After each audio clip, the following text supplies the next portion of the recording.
everyone, happy Tuesday. Today's Tuesday, I think. And welcome back to my channel. I'm going to be talking about the Real Housewives of Orange County today.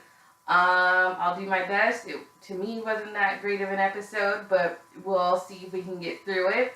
I forgot to mention in my Love and Hip Hop video yesterday that when I'm watching TV, I really like to have a snack. It's not the best or healthiest habit in the world, but it makes me feel good. And so what I'm going to start doing is probably a couple times a week. I don't know about every day because I don't want to get hefty. But I'm going to feature a snack that I'm in love with at the moment. I'm just going to forewarn you guys.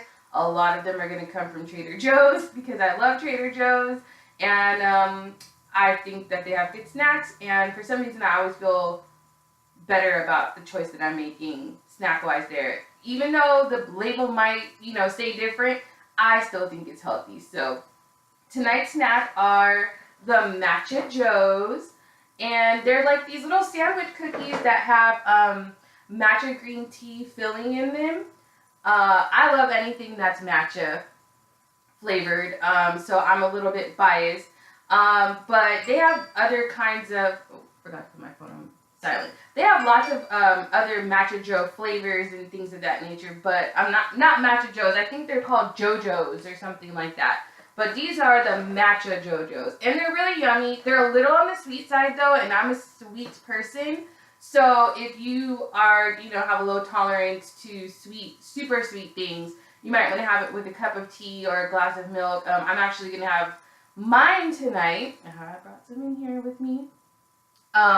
With a glass of water because I'm feeling a little sicky. I woke up with a sore throat and I'm feeling kind of icky. So I'm going to try to get through this because my voice is kind of tired, and let's get on started. So this is season 13, episode 6 of The Real Housewives of Orange County. And, I'm a born and raised Cali girl, and I spent half of my childhood here, like I said previously, about 30 minutes, 45 minutes outside of LA, but I spent a good chunk of my childhood in Orange County. And I didn't live anywhere near where these ladies live. I lived about an hour outside of there. Well, not an hour, probably like another 30 minutes. I lived in the very last city of Orange County. I grew up in a beach town, so when it comes to the culture of Orange County and just kind of how things are there, I'm pretty familiar and I understand them. And I've been watching this show since I was in high school. So I'm just a mega fan of The Real Housewives of OC, in particular, of all of the franchises that they have, because I've literally been watching this show since it debuted. So we'll get on in here.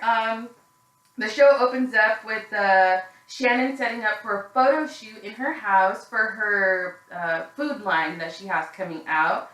And she invites the girls to her house because we know they all have to make an event out of everything. So she invites the girls to her house. And I mean, Shannon is really insecure about her looks and her weight and stuff like that. So I could see how having some good girlfriends around could make, something like that a little less tight. So the girls showed up. And side note, Shannon looked great. I know, like I said, she's been really hard on herself over the last couple of seasons with her weight fluctuations and things like that, but I think she looked really great. Her makeup looked great. The outfit that she had on, to me, looked very flattering, even though she thought otherwise. I thought she looked great. She still thinks she's fat, but, whatever.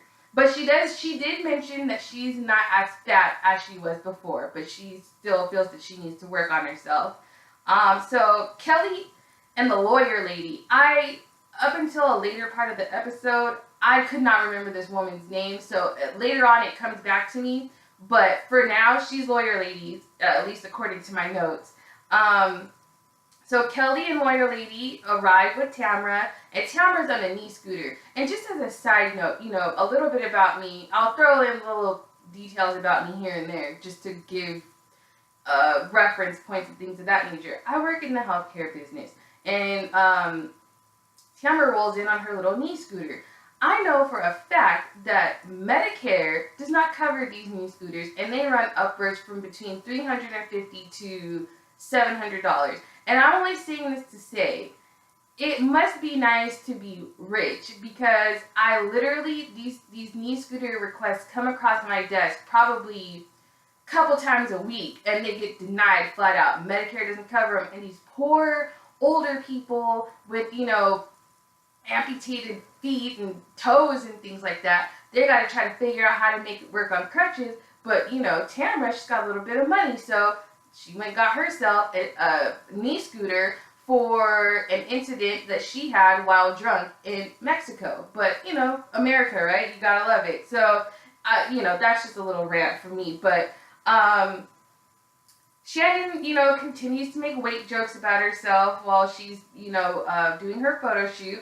And the girls eventually sit down to have lunch. And, of course, Tamara, because she's disgusting and always has to bring the conversation back to sex, brings up the fact that it's National Blowjob Day, and I wanted to gag. So, Vicky and Michael, her son, they go to iHeartRadio. And Vicky annoys me for a lot of reasons, but one thing I could never hate on is the fact that Vicky is a businesswoman at the end of the day, and she's built that business from the ground up, and she's been able to sustain it over time, and, you know, with economy fluctuations and things like that. So I take a lot of things away from Vicky, but I will never take away the fact that she's able to grind and hustle and make ends meet on her own. And her business is growing.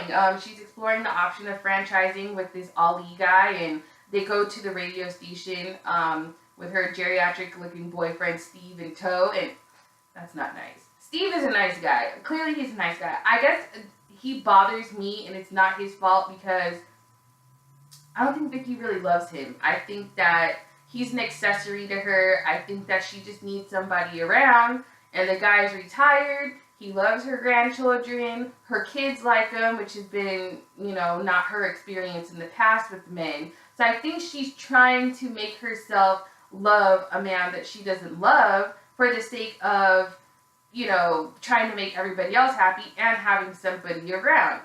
So Steve, yeah, the situation annoys me, but Steve doesn't. I take back well, he does look geriatric, but he got hit in the crossfire of me being annoyed with Vicky. So he was there, and, you know, he, to me, he has like a Stedman effect, like, you know, Oprah's 25, 30-year relationship with that man Stedman, where he's just kind of always in the background and she's successful. And, you know, I know Steve had his own career as a police officer and stuff like that, but now he just kind of is Vicky's house husband and, or live-in chef and maintenance guy, and apparently he travels around with her to business meetings. So Vicky messes up her lines in the commercial, and Ali, this man, clearly doesn't know Vicky very well because he thinks it's a good idea to bring out pocket shots of Fireball.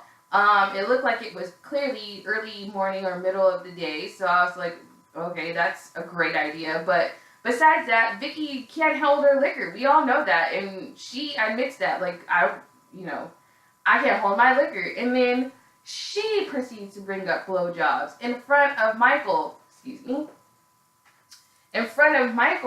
her son, and it's just like, you know, then they flash into a montage of all the times on the show, mostly, that she has embarrassed Michael over the years. And at this point, I think Michael really just puts up with her shit because he's waiting for her to finally retire and hand the business over to him. Because let's be honest, Michael has had failure to thrive.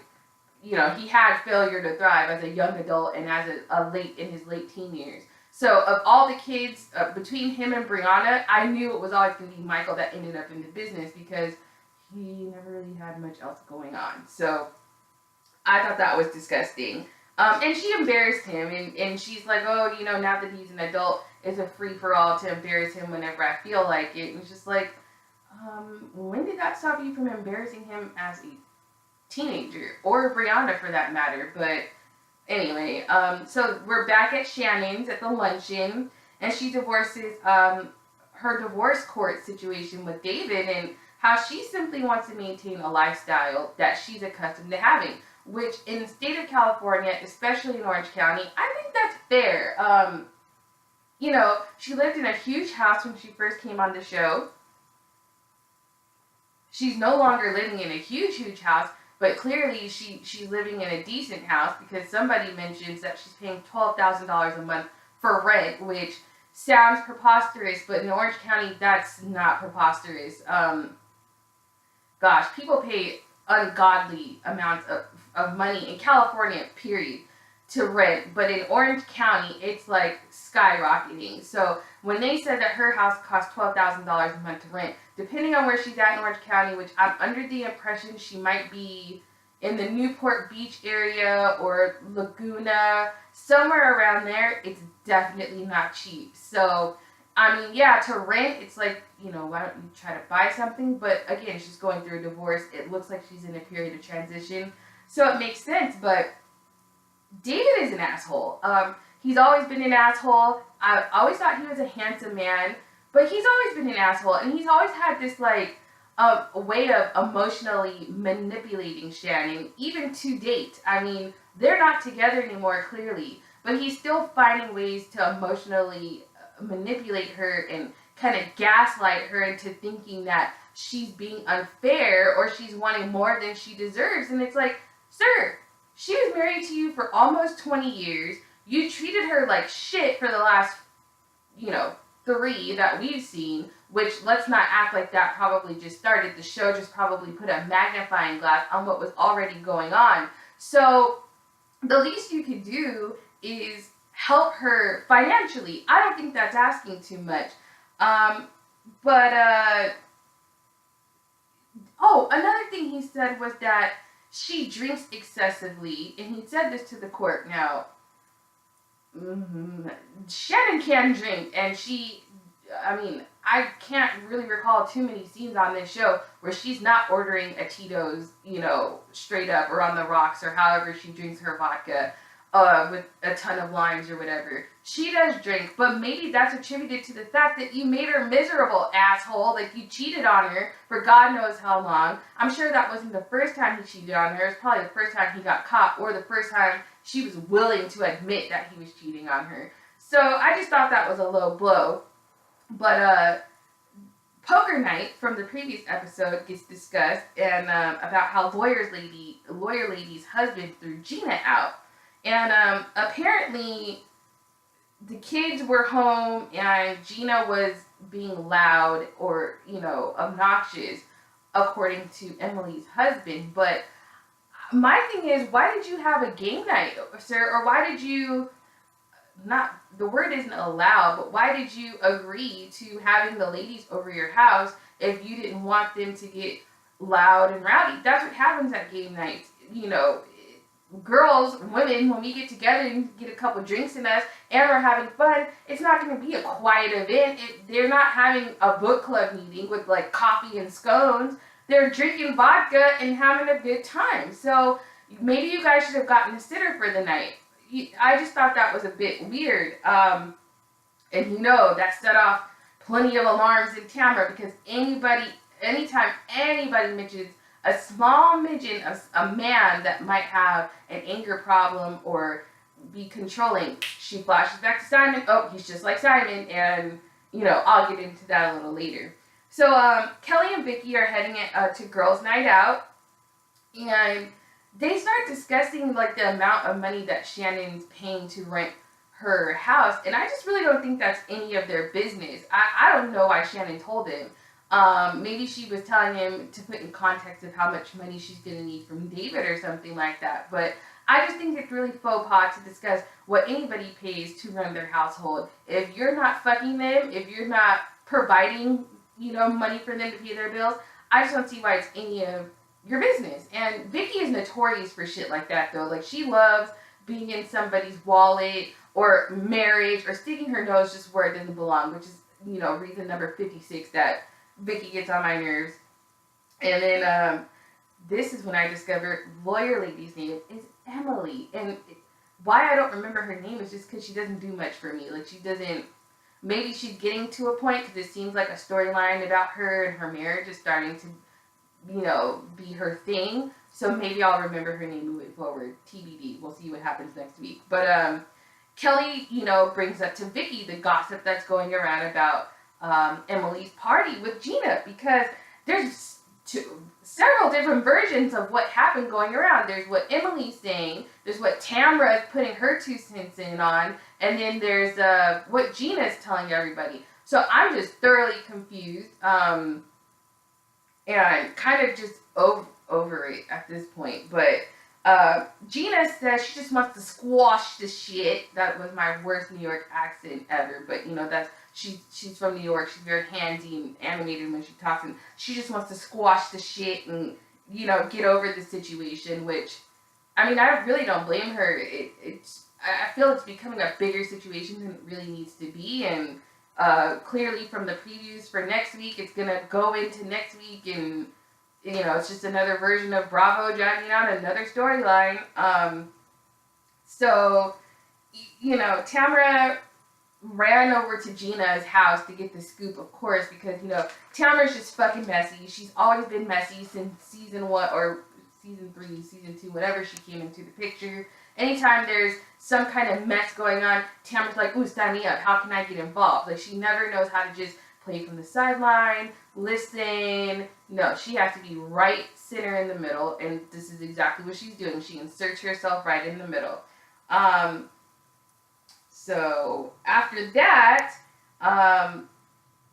Emily, basically when Tamara was at Gina's house, they do like a little flashback.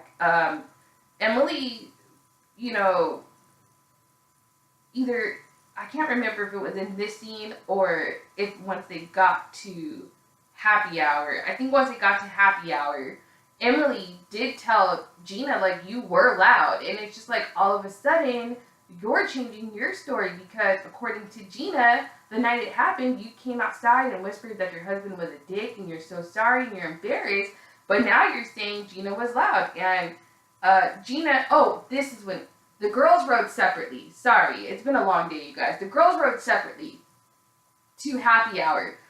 So Gina and Emily were in the car together, and Gina's like, kind of writing down, that she just wants to get past it, but it's not going to get past. And so that's when Emily tells her, well, like, you were loud. And Gina's like, well, I feel like your husband does owe me an apology. He shouldn't have spoken to me that way, but I don't really want it. I just want to get over the situation. And then that's when Emily's like, he doesn't do that. He doesn't apologize. So basically, in so many words, keep holding your breath, bitch, because that's not going to happen.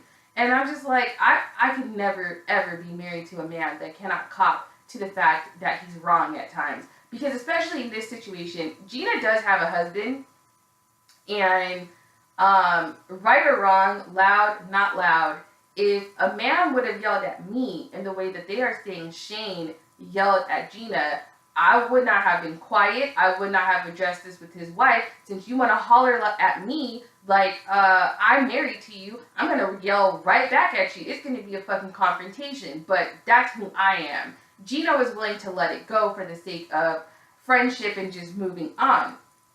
So they flash back to the other carpool that's on the way to happy hour, and Vicky and Kelly are still talking about game night, and bring up, Shane's, the fact that he's Mormon. And again, I just don't see why that was important to bring up. And they were like, oh, well, no wonder he was upset. And they kind of bring up the fact that, like, how is it that they get along? They don't drink, they don't do this. Why is that your business? Like, Vicky is always sticking her nose in somebody's marriage. And it is so frustrating because it's just like, you're not fucking perfect, Vicky. You have 2 failed marriages under your belt. You were in a relationship with a fucking sociopath that had you convinced, which I don't think she actually thought he had cancer, but you were convinced that he had cancer when he truly didn't, had you creating notebook files and charts and shit for his ass. So I don't really think you're in a place to be judging anybody's relationship. Maybe you need to get yourself a Mormon to kind of contain your ass, like, I just thought that was really not nice. So they get to this beautiful restaurant that's right on the beach, and Tamara rolls in on her knee scooter, and they talk about Shannon's court as Shannon's walking in. And it's just like, again, this particular group of ladies, they love to talk about each other's very, to me, sensitive situations. And it's like, you guys shouldn't be discussing Shannon's divorce settlement or what she's going through without her being present. Like, this is how things get misconstrued. But I digress. So Shannon walks in, and she said, when she was in court, she looked across the room at David and she felt nothing for him. And I always say, you can ask any of my friends this, I always say, you know you're truly over a guy when you don't love him anymore, but you don't hate him either. You just don't care about him. That's how you know you're over it, because love and hate are two extremes. You know, they're both very strong emotions. So when you feel one or the other for a person, they still have some kind of a hold on you, positive, negative, or otherwise. But when you're indifferent and you just don't give a fuck about them anymore, that is the best feeling, because it means that you are now ready to move on. And that's basically what these women told her, is that you're probably ready to start dating again. And just like that, they let her know they have a matchmaker there. And I'm just like, you know, maybe you guys should have talked to her about that, because Shannon is a reactor, and sometimes she reacts well, sometimes she doesn't. We all know she has a tendency to freak out. And so with somebody like Shannon, I feel like they should have eased her into that. But, you know, she was game. And so she, you know, interviews with the matchmaker. And then all of a sudden, like, the matchmaker's asking Shannon Bedore about her background, and here inserts Tamara. Oh, her husband treated her like shit. And she runs down her whole, like, marriage and everything he did. And I'm just like, Tamara, shut up. Shannon has a mouth. Why can't you just sit there and be there for moral support? But again, Tamara has to be right smack dab in the middle of the mess all the time. It's just fucking annoying. So, pardon me. Kelly, while they're meeting with the matchmaker, Kelly's giving a rundown on her dating life. And basically, she's having fun. And I don't blame her. She's been tied down with this man, that older man she was married to for so long. She's just having fun and living her best life. She's dating the milkman, pizza man, everybody but a married man, basically. And I was like, go Kelly. If that's what you want to do, have fun, you know? And Shannon explains that she wants a connection with a man. And then Tamara again interjects and it's like, she wants to have sex. She loves sex. And it's like, Tamara, everybody's not like you. Shannon's probably not going to get into a bathtub when she gets a boyfriend with no clothes on and have a love-making scene on national TV and embarrass the fuck out of her kids. Maybe she does want, you know, a connection with somebody before she decides to bust it wide open for them. Tamara's so fucking annoying. So Shannon eventually warms up to the idea of being, you know, made a match, or what, if that's what you call it. And I was happy for that, because I really thought Shannon was going to be closed off to it and freak out and start crying, but I don't think she had had a drink yet, so that's probably why she took it so well. So Becky leaves early from girls' night out. She's not feeling too well, and Emily stated that she had to go because her husband had the kids, and I have mixed thoughts on that. Some people in their marriages, they have very traditional roles in marriage, and she did mention that her husband was,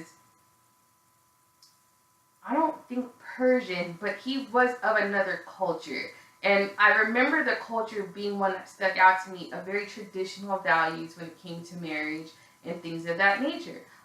So, you know, again, after she leaves, this is everybody's chance to talk about how she might be in a controlling relationship. And then Shannon makes the comparison to this man and Shane. And I'm just like, why? And then Tamara's making the comparison between Shane and her fucking crazy ex, Simon. And I'm just like, you guys, everybody's marriage isn't like your shitty marriage. Now, while there might be a plethora of things going on in Emily's marriage, if she's okay with that, shut the fuck up and stay out of it. Like, if you guys would just stay out of everybody's business, I promise you life would be so much easier.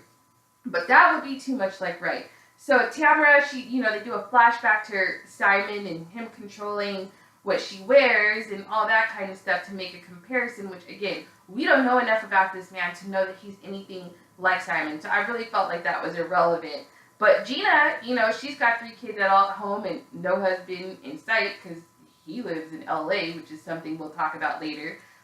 So she's like, well, I'm staying out. I'm staying out with the other girls. So she stays out, and they bring up the whole Shane-Gina discussion again, which at this point I'm just like, oh my God, who fucking, do we have to keep talking about this? But they bring it up again, And they bring up, Emily explained the situation to them once again, which was what seemed to me to be another version of the same night. So I just don't understand where the truth lies. Like, this is getting so convoluted, and this is what happens when you don't just dead a subject and decide to move past it. You keep telling it over and over, people start putting 10s and 20s on it, and before you know it, it's probably going to telephone into, oh, Shane was this close to her face when that never happened. You know, they just don't know how to let a situation go.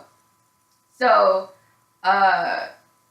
Gina states that Shane did say she was the worst of them all, meaning she was the loudest and I guess most obnoxious of the girls in the house.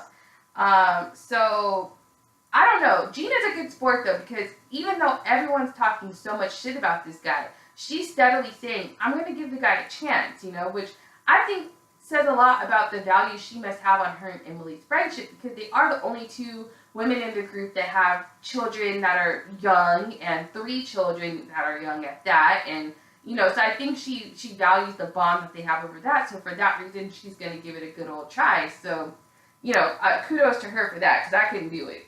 Your husband fucking yelled at me and it's on. And that's just what it is. Like, I don't tolerate men talking to women that way, especially if you are not fucking me. I don't have a ring on my finger from you. Like, I don't tolerate that shit off of my man. So why would I tolerate that off of somebody else's? It's just not going to happen for me. But good for you, Gina. Good for you. So Tamara and Vicky go to a med spa to get microblading done, and we all know Tamara is no stranger to having any kind of needle stuck in her face. That's her thing. She likes doing that sort of thing. So Tamara starts catching Vicky. I feel like this is getting so redundant, but this is exactly how the episode was. It literally gave me nothing but different versions of what happened in the previous episode. It's like, bravo, please give us something else to work with. But Tamara gives, you know, catches Vicky up on Gina's feedback about the Shane-Gina debacle. And Tamara then proceeds to start talking shit about Gina's kids and her marriage.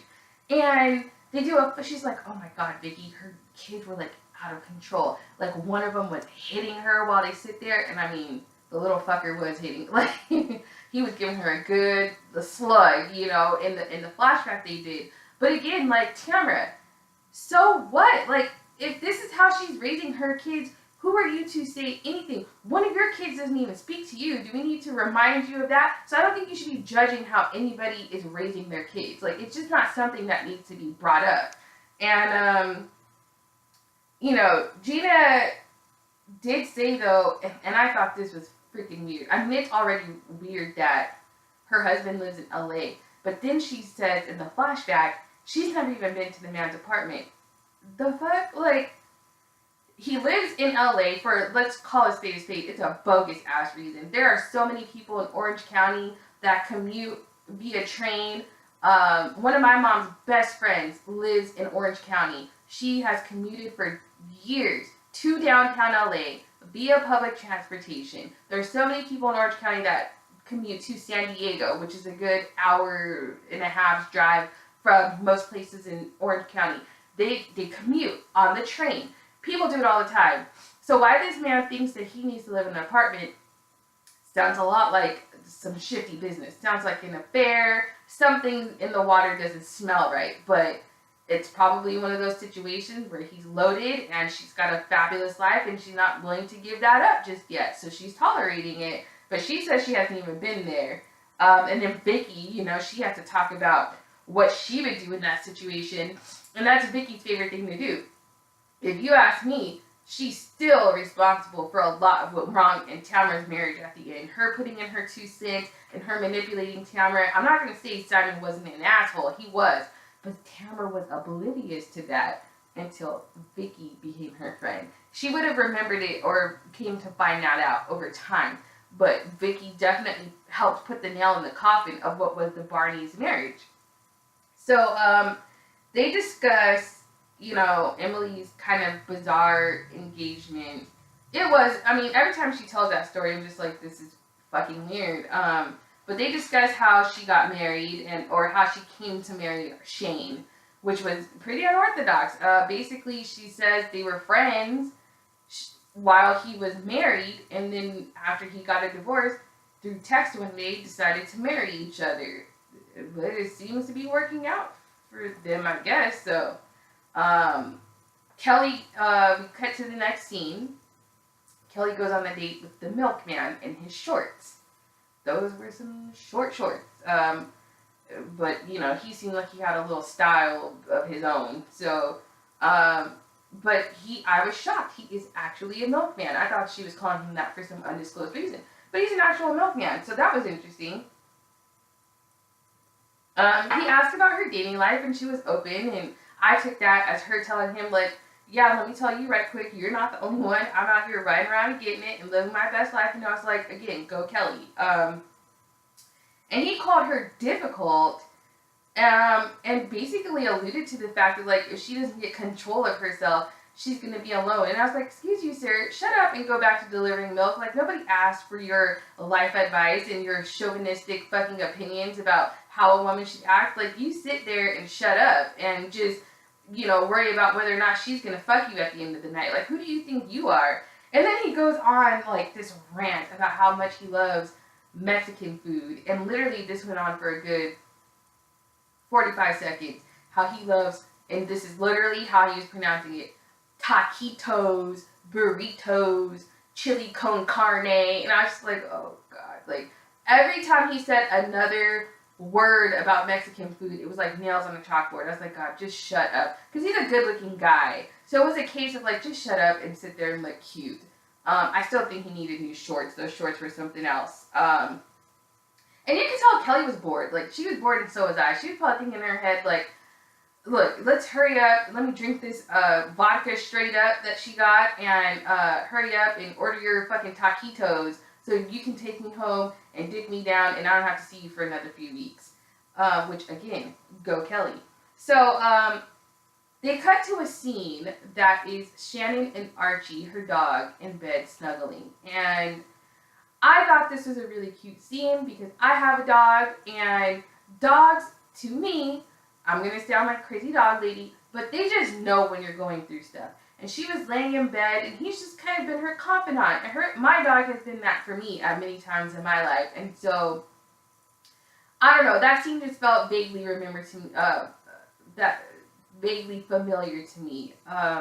She's in a really emotionally vulnerable place, and sometimes you feel like nobody understands but you and your dog. And it's like, you don't talk about it with your dog. Well, she kind of discussed her outfit choice for the day with her dog, but you don't talk about it with your dog, but you just feel like they just know, because they do. They snuggle up to you, and, you know, they just kind of make you feel better. I just believe everybody needs some kind of a pet in their life, specifically a dog, because they're just very in tune with their master, their owner's, you know, emotions. So, Shannon, she calls her mom as she heads to court, and I would have done the same thing. You know, I don't think anybody's divorce is easy, but especially when there's so much contention and, you know, hard feelings and stuff, and she's just a nervous wreck. She doesn't know how this is going to go, so she calls her mom for some comfort, and she meets up with her lawyer and expresses her fears, and David, the idiot, has decided to represent himself in a court of law, which is exactly, in my opinion, why what ends up happening happens.